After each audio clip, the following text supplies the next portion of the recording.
gems vid today. I did one for the Xbox One. This is 6 games on 6 different systems. Games, at least I think, are not known, but they're not. They didn't. A lot of people haven't played them, especially a few of them. But let's get us started here. The first one I'm going to do is I talked about this in my drinking and rambling video, but it's a Stuntman for the GBA. Now I know for a fact this game probably didn't sell much. The Stuntman games in general aren't. I know the one on the PS2 I think was a greatest hits, but I don't know if a lot of games on the PS2 were because it sold so many units, you know. And that one might have been a little more popular, but I'm sure this one and the 360 and PS3 one definitely didn't have enough popularity in my opinion. This is like a racing game. You play a stuntman, obviously, and you're playing through movie scenes. Now in this version, in the console version, you have the director yelling at you and stuff. In this one, you don't have there's not a lot of music in this game actually at all. Even when you play levels, it's just the director telling you things. So you're going through a movie scene, and you have to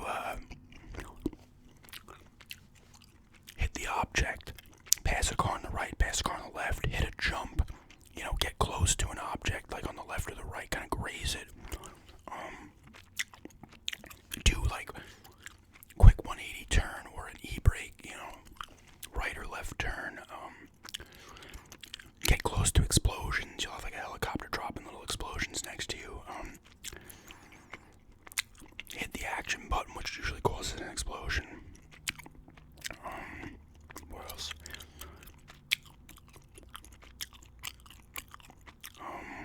That's right. You don't do as many things as the console ones, but it's really good. And this game is absolutely fitting, perfect fit for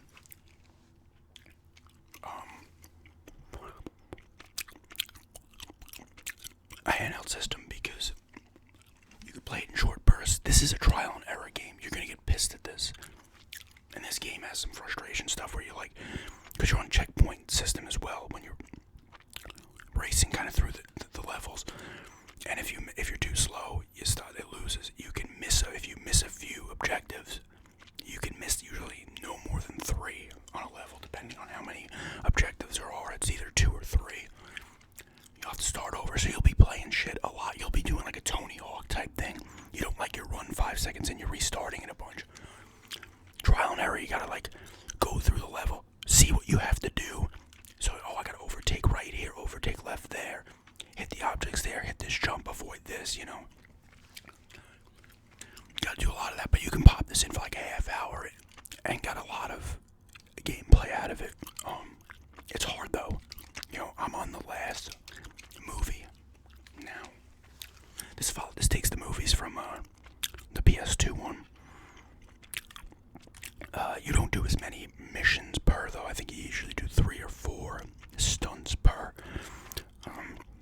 But Live Twice for Tomorrow, the Bond ripoff is the Bond parody or whatever is the last one. That's what they were in these games. They're like little parodies of movies.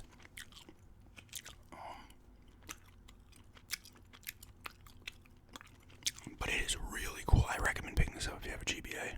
You can play it on DS Lite or DS as well. It's gonna piss you off, but it's fun.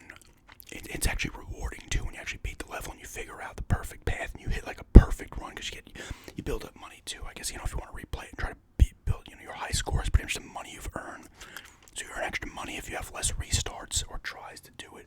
If you hit the more objectives you hit cleanly, you get a money bonus as well.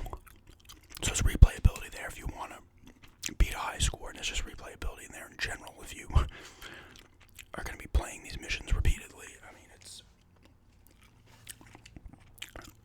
you will get frustrated in this game for sure, but the plus is it's so quick. I mean, if you complete a level clean, it might be 2 minutes, 2.5 minutes max.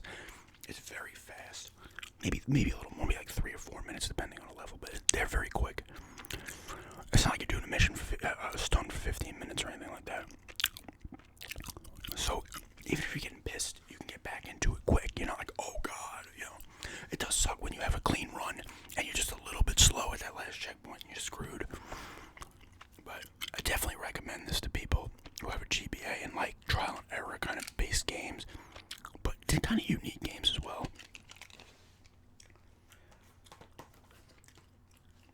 This next game I've talked about repeatedly. It's Gladius, and this is the Xbox one. It's out on PS2 and GameCube as well. This is a strategy game, turn-based, a grid-based strategy game. It takes place in like Roman times. You can use either Valens or Ursula. This is Valens, and that's Ursula. She's like with the barbarians. He's with like the Roman, whatever they call. I don't know if they actually Romans in this. I don't know. There's affinity gods in this.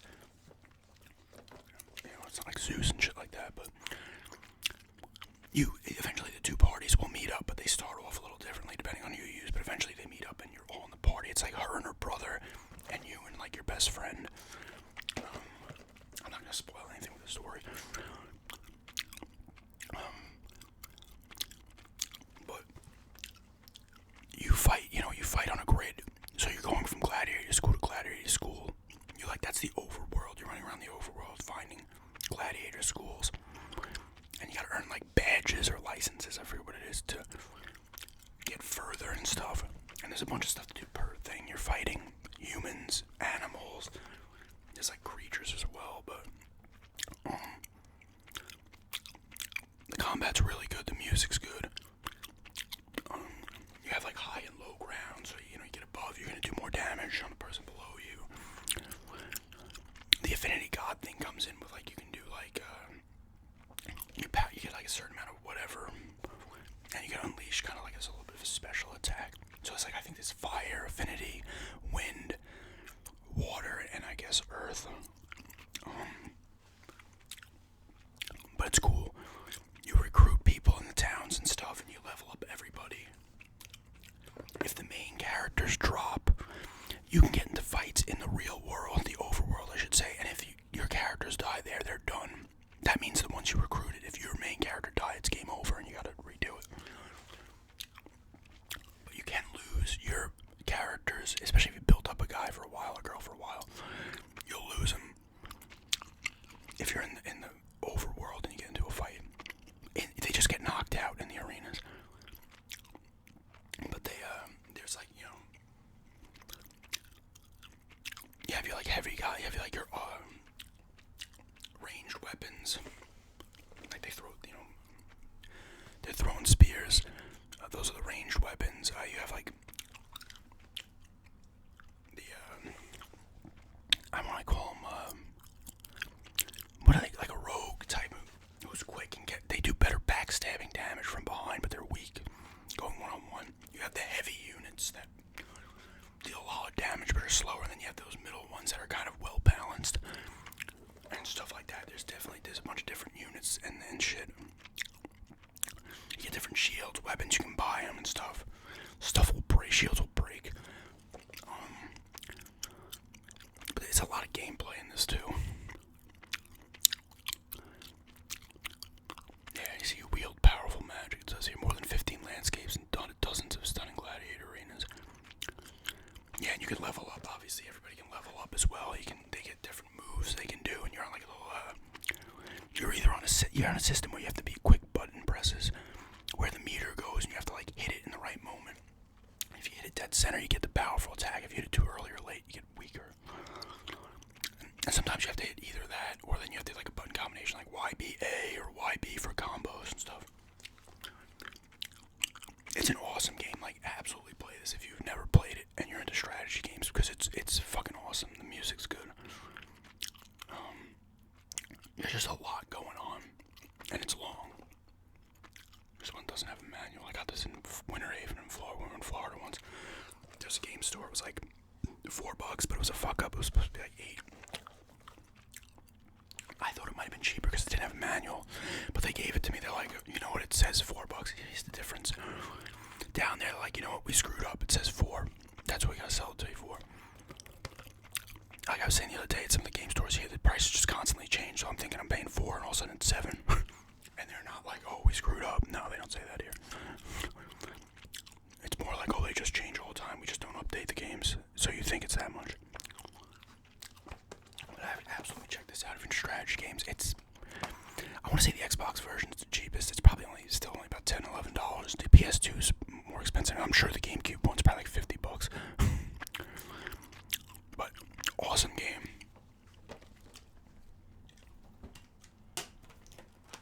I'm going to talk about the next two together because they're in the same series, but I have them on different systems. It's a Spirit Hunter NG and Spirit Hunter Deathmark. This is the first in the series. I think they're doing a third one. They're definitely doing it in Japan. I hope they bring it over because I do enjoy these games. This is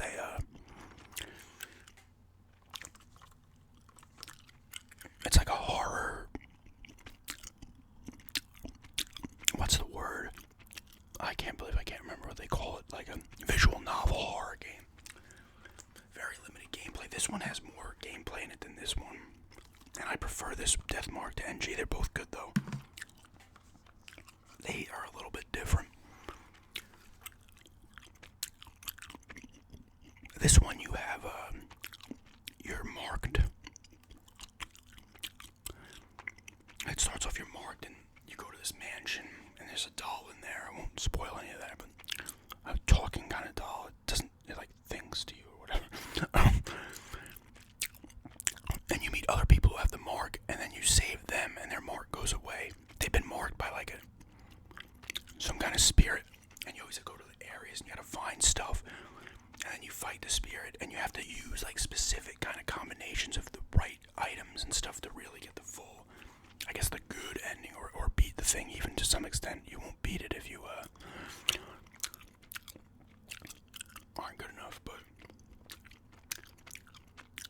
And there is the live or die. I think there's quick things where you have to like answer the spirit's things right too, or you'll die. You can answer like the middle one too, but if you answer the complete wrong one, you're kind of screwed. I think you get maybe 1 or 2 wrong answers. But the boss spirits are really creepy looking and disturbing looking. There's always like a kind of urban legend type thing around them. Like the one was like a phone call. I think it was a bride or something. Her husband ditched her, and she like calls. If you answer the phone or something, she appears. It's been a while since I played this. This one has really creepy environments though. You're in a school. Actually, you're in school 2 different parts, I believe. You're in, like, the woods at one part.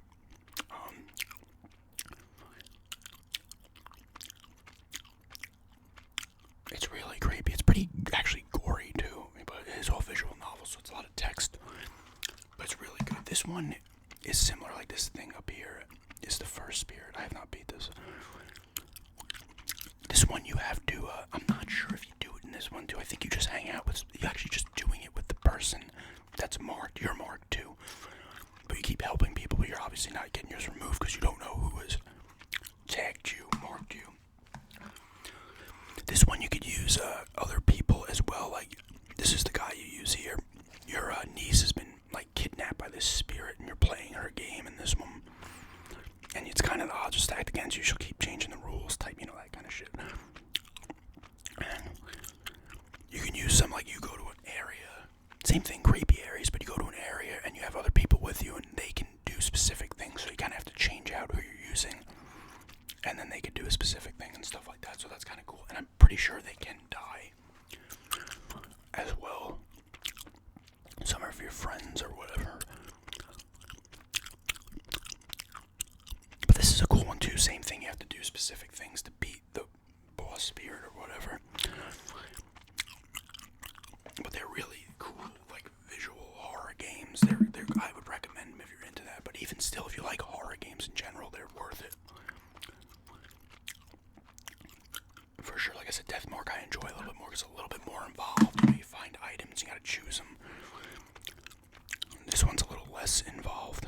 I mean, neither are like involved. It's not like you're doing anything crazy in this game. It's just like a lot of, exploring the areas and just finding things and hitting the right buttons.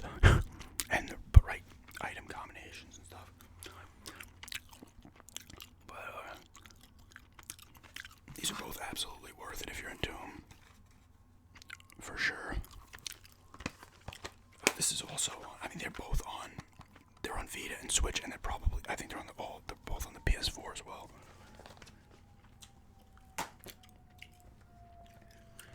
Here's a game that's actually a platinum hits. But in terms of survival horror games, a lot of people don't talk about it enough. That's Condemned Criminal Origins. Obviously, I showed you this, guys, this when I picked it up in the pickups vid.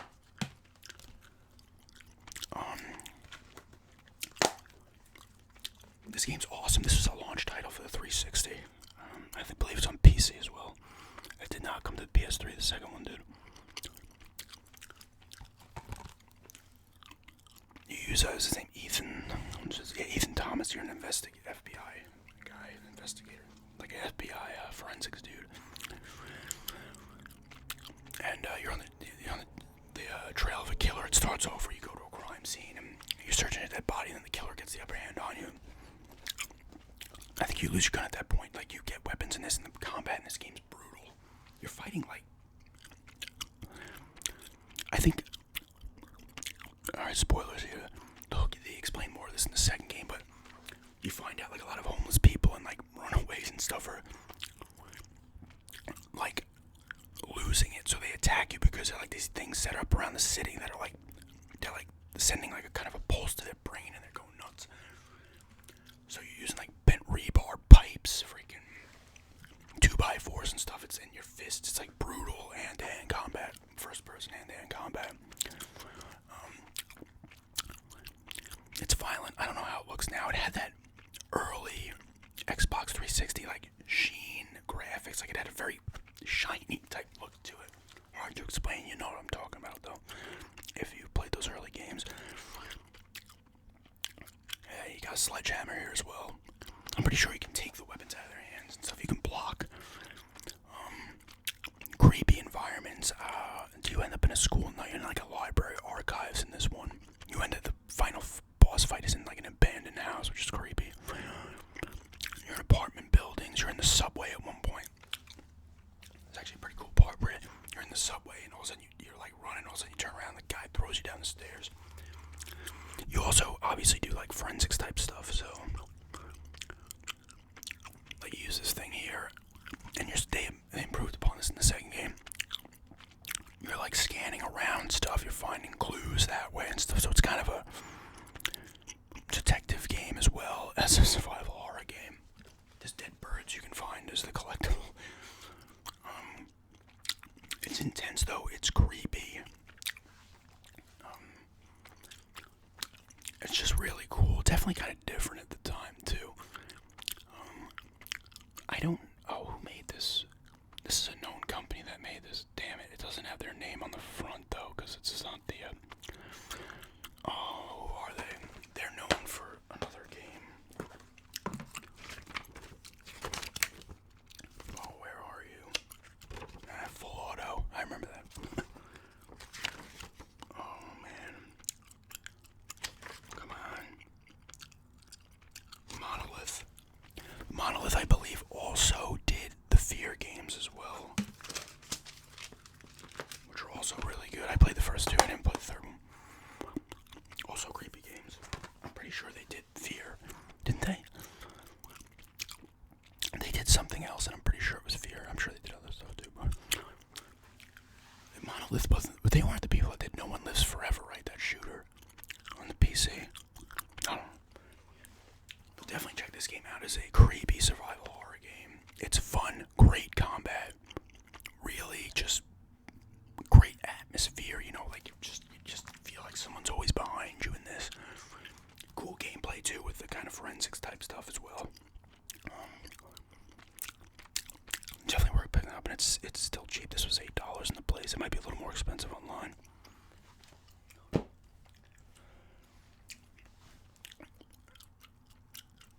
And the last one is Indiana Jones the Infernal Machine for the N64. I did my part one of my... I want to do a walkthrough of this. People seem pretty receptive to the first part. Because visually I didn't think it looked great, but I guess it looks decent enough.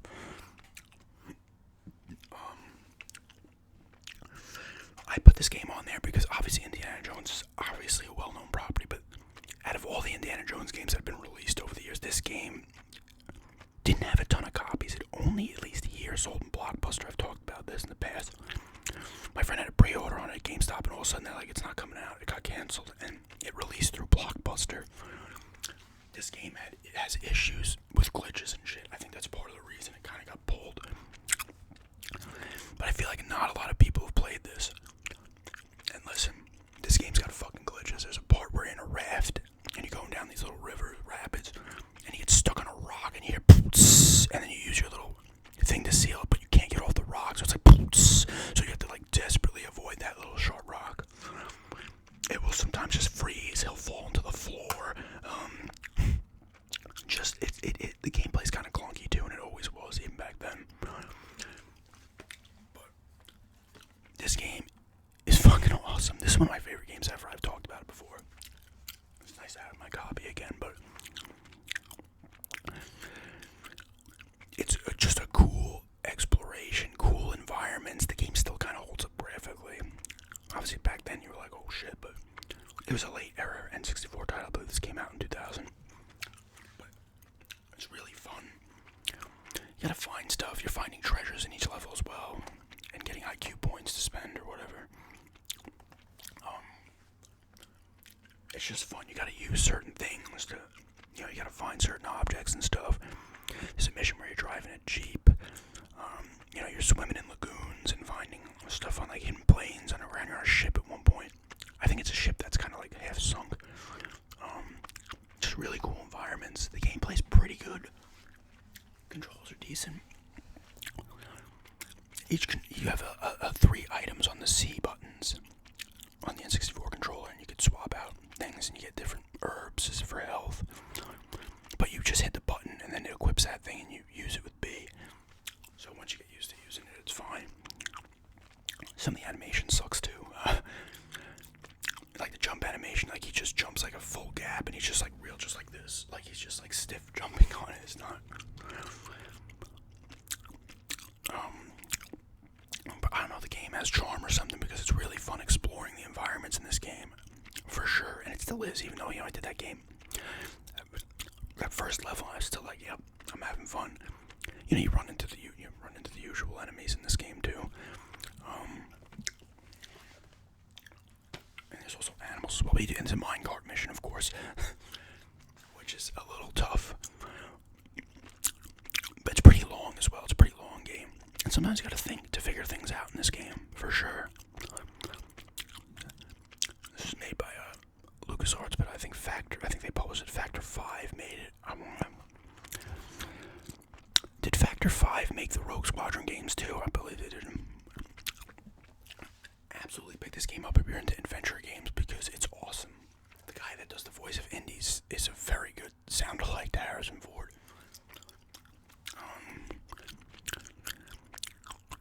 I actually like this one more than The Emperor's Tomb. That one's good though too. The one that came after. And then there's Staff of Kings, which is pretty good too. That came out on Wii and PS2. I believe the PSP. Absolutely play this though, man. It's just fun exploration. Like, I love those kind of games, man. I don't know. And Indiana Jones is awesome anyway, so. It's varied. Like I said, you got a minecart mission or a Jeep. You have some missions that involve more shootouts, some that don't at all. So absolutely worth a play if you can find it. It's getting expensive, like I think I said in my, I think I mentioned it in my Drinking and Rambling video. My friend's like, you're not going to sell it? I was like, no, I'm not going to sell it. I'm like, it was like $40-$50 last I checked. I'm like, let me look it up again. People are selling it for upwards to like $150, from $90 to $150. So I was like, I'm glad I still had it. I actually had the box too, but when I bought it from Blockbuster, it had the box, didn't have the manual. I sold the box like 4 years ago for like $20-something. But I'm happy I had this again for sure. It's just an awesome game. Check it out. But yeah, those are some hidden gems on 6 different consoles. I highly recommend all of them. And thanks for checking this out.